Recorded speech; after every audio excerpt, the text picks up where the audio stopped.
ScoutIQ.com. Oh, whoa, bro. Coming back to you with another video. Whoa, dude. So we're gonna answer some YouTube comments today. I've been meaning to answer this video for a while, but it's perfect now that I've procrastinated enough to where I'm actually with my mentor, Rake and Profit. So a while back, Framingham508 said, hey Romer, can you make a video on being shy, timid, fearful, whatever the fuck it's called? It's held me back in life. Dude, I can't break out of it. It's made me hard to network and build connection, relationships, find mentors, and make a YouTube openly post on social media. So I guess he wants to make a social media post and he just hasn't yet.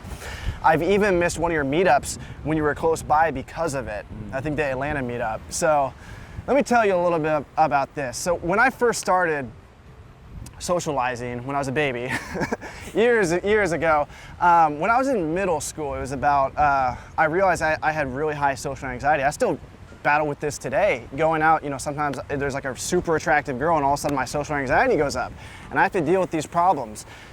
Back when I was in middle school, I used to walk up to the grocery store and I would go in and I would just start conversations with anybody. And it wouldn't even be like hard conversations. I would go in and I would see like a worker, someone you're supposed to talk to, someone you have permission to talk to, or like an old lady or something. And I'd be like, hey, where is the soap? And then they would say, the soap's on aisle 3, and I would like run away and I would do that 10 times. And I would like check stuff out, like super cheap items like gum and stuff, just to like get myself out of my skin for a second. In class, in high school, I used to raise my hand and get all the attention on me, and I would just hold that attention as long as I could because it made me so uncomfortable. And even today, me and Rake, my mentor, we were walking around Miami and he was like, dude, approach right now, just to get out of my shell a little bit. And I was like, dude, I can't. And he kept saying it, and eventually I went and approached, and I want to do a lot more with you. But the whole reason why I'm here with Rake is because I approached him. The very first time I approached him was in Vegas. Let me buy you a beer. Something like that. Yeah, I think I said that. I was like, yeah, man. I tried to play it cool, like I didn't know who he was. Like I didn't watch his YouTube channel. And the first night, he was like, whatever. I think you said you were a little nervous looking back on it. Yeah, and I'll tell you why I was, which might be able to help. Okay, yeah, so I went up to him. I talked to him the first night, not a big response. Second night, I tried to get his phone number, and he was like, hey, dude, follow me on Instagram. He just like swerved me like that. I don't even remember that, but I believe it. But my persistence, and then eventually I would send him video messages. I was like, hey, dude, you said we're gonna shoot a video together, blah, blah, blah. And eventually, he finally responded. So it was that persistence, and it was never smooth. It was probably really awkward when I came up to you. It doesn't have to be smooth. It can be awkward. It's better to have an awkward experience than no experience at all. It wasn't too awkward because you were positive, high energy, and I am, so you kind of matched my frequency. And over time, if you just keep doing this again and again and again, it's gonna come off as high energy. You might be nervous on the inside, but because you're so used to like practice in the mirror. Go home and practice in the mirror. Look at yourself and say stuff. Look at how your eyes look. Hold your body. Make sure your chest is up high. We can go into the body language of this, but body language is everything. Yeah. Right now, is my chest up, or what if I was doing the video like this, just looking down at myself the whole time? Does that make you guys feel different? It's gonna make you guys feel a lot different than if I stand here. My voice even sounds different. My voice is resonating through my chest now. Make sure your body language is good. Emulate people with good body language. Watch, Tom Cruise. Is it Tom Cruise? Mufasa. And from The Lion King, like all these people, like it's a fictional character, but Tony Robbins, man, you see him when we were at the event, his chest was boom, like the whole wide time. out. He knows because he's deep in psychology. He knows there's a difference between standing like this with your ass out than standing like this. And it physically makes you different. And what was that study you were telling me about? I think you were telling me at your house when you just like have your arms wide open like this. You have 20 to 25% more testosterone. It's somewhere in between there. If you stand for 2 minutes with your arms up. It's a dominant stance. You have 25% more testosterone. And you know what that's doing? That's bringing your chest out, your shoulders back, your head's up. Yep. And I think it's the same as standing just like that right there. Yeah. I think it's going to be the same effect. I think the study was just done where the hands were above the head. But if you stand confident like this, chest out, speak with your voice. I'm working on this, guys. Go back and watch my earlier YouTube videos. I was a lot more boring than I am now, and I hope 200 videos later, I sound much more interesting. Use your voice like an instrument. Go up, go down. That's something he's really good at. He doesn't even know he's good at it, but if you watch his videos, he's good at going up and down, fluctuation. That means you're calm. That means you're comfortable enough to express yourself and show your true colors. Little things like this, guys, get out of your head. Take so much action that the thinking mind cannot keep up. We're gonna be doing some of that when we go salsa dancing. He's just getting into salsa dancing. He's pushed me hard in a lot of different areas. Yeah. I'm gonna push him hard in salsa dancing because I already know he's gonna come up with these logical excuses like, oh no, I need to go practice more. Oh, I don't dance this type of salsa. I can't hear the cowbell to stay on beat. No, fuck it. We're going after it. You're gonna get out there at 5'10". I've said all of those already multiple times. So what were you about to say about your experience in Vegas? Yeah, so not just in Vegas, but in general, I found, and to give advice to your subscriber, I find that I have the most anxiety and I'm like the most nervous and I don't want to socialize when I'm really not happy with myself. So for me, if you guys have been following me for years, you know I'm such a huge advocate of health and fitness. And the reason I am is because when I'm on point with my diet, when I'm going through my morning ritual, when, you know, I'm working on a regular basis and I'm fitting in my clothes and, you know, I don't feel bloated, I'm not gaining weight. Like, I feel incredible. Like, I want to talk to people, I want to socialize, I want to network, I want to interact with people. If I'm drinking more than 1 cup of coffee a day, I'm nervous, I'm anxious, I'm worried. If I'm hanging out with really negative people, or ultimately at the end of the day, like if I'm not happy with how I've been living my life, like I'm in a very anxious, nervous state. And when I met you, I was actually in a kind of like a downward spiral in a sense. And a lot of people might not be able to see it on YouTube because I've done so many videos where like, right when I go .com, people might wonder why I do that. Do you know why I do .com?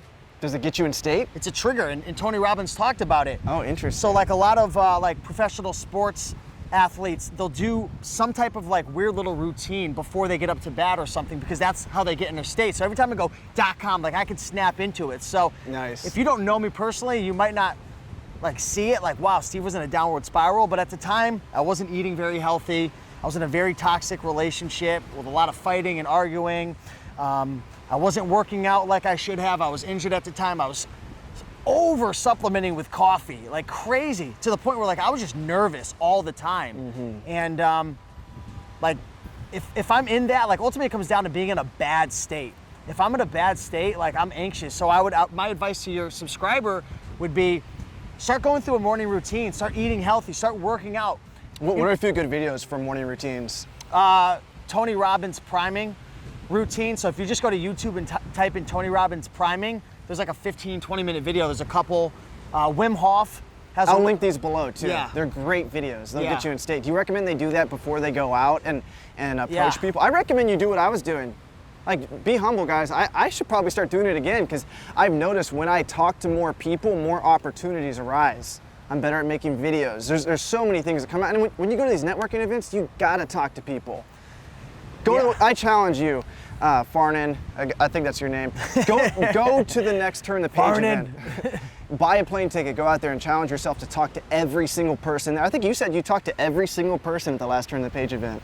Yeah, I tried to. Yeah. I think there was maybe 1 or 2 that I didn't, just because there's so many people. You might be nervous in the first 5. You might be nervous in the first 10. Fuck it, you might be nervous in all 30.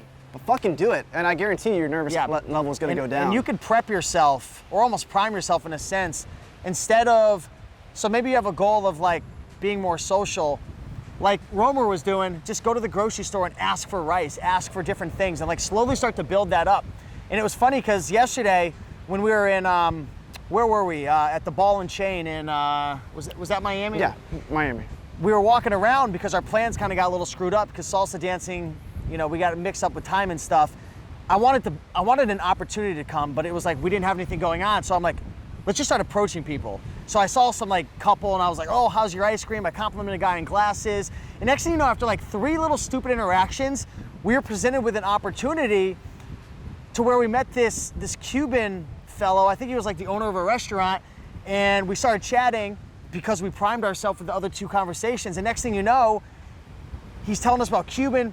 Well, don't just tell him about the Cuban fellow. Tell him about the girl that was there. Yeah, then there was a super hot chick there as well, and we started like trying to dance with her, and they had a live band, and they switched the music up to salsa because of us, and like we're on this dance floor, and like all of a sudden that led to like being at a cigar shop. He's smoking a cigar. We're talking to this other chick, and we're having an amazing time, and like that just came from 2 little stupid interactions, like meaningless, just like Yeah. It was the intention. And that's what'll happen too at these events. You network so much, you create so much dust through your social interactions that something's going to arise. If you go to a Turn the Page event and something doesn't arise, and not just Turn the Page, there's so many other, like you name some, eBay Open, Tony Robbins event. the fucking grocery store, go places, make noise, talk to people, stir things up, and opportunities will arise. Nothing's gonna happen if you don't go out. If you don't go out, take action, and it's such a gift. Like, cherish that you feel uncomfortable going out. Really cherish it, because it will go away eventually. So go out, and especially during the same day. Like, I'm always a little nervous at the beginning of any event, but towards the end of it,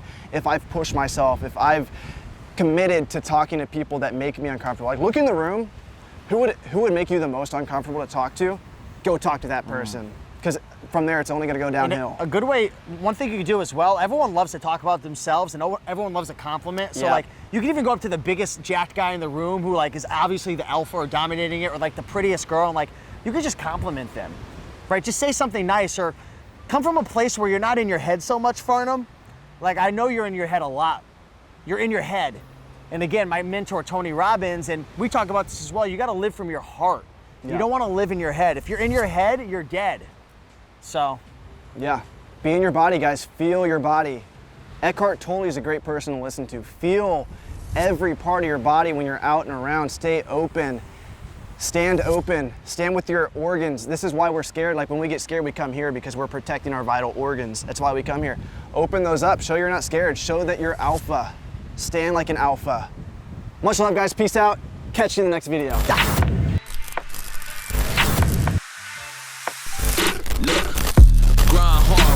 Sir, and welcome to the freaking well show, and party central to my well ones. A night of violated hell codes. Dope sells like the charge do, but selling's all about potential, and money speaks, then I'm the main act. I give a damn about the intro, and chain hangs in the building just to let them know the neck work.